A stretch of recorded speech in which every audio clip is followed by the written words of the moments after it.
more project that I would like to leave you with. That is what I am planning to do next. And I haven't yet talked about this. This is the first time that I am saying anything at all about it. What I am planning to do is to create a calendar. There are a lot of those. There's the Gregorian calendar, for example. And the calendars that we have are very regular. They are more regular than the spin of the planet. And they're certainly more regular than life on Earth.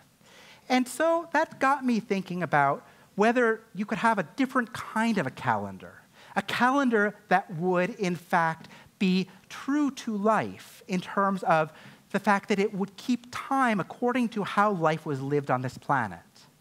Well, those calendars are actually all around us. They're called trees, and trees will grow a ring every year, and the girth of that ring is determined by climate, by rainfall, weather patterns, and so forth. But we don't tend to see them in that way unless we saw them down.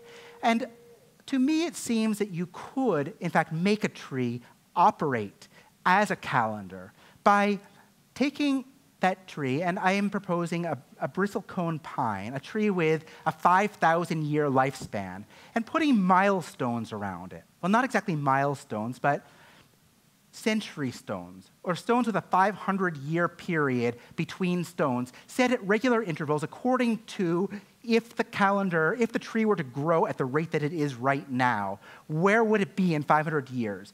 At that point, it will grow large enough that because of its strength, it will turn over that stone, and 1,000 years and so forth, up to 5,000. But of course, it will fall out of sync. It won't work out that 500 years will be the same 500 years as you have marked on your Gregorian calendar. And to me, that is where it really gets interesting. Because I don't know which calendar in that case we would say was right. I don't know how we would account for time if we had these two different kinds of calendars that were simultaneously keeping time, one of which was celestial, one of which was abstract, and the other of which was manifestly terrestrial and was really about the world as we exist in it, the world in which we are living in now. So where to get a bristlecone pine? Well, it just so happens that I know some people who have more than one of them. The Long Now Foundation happens to have this space.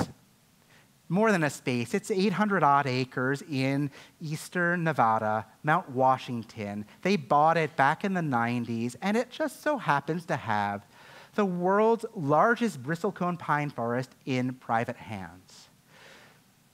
This is the ideal space, and I've already started talking with the Long Now Foundation about how we might implement this, to put the calendar there that would be able for the next 5,000 years to keep time on our planet.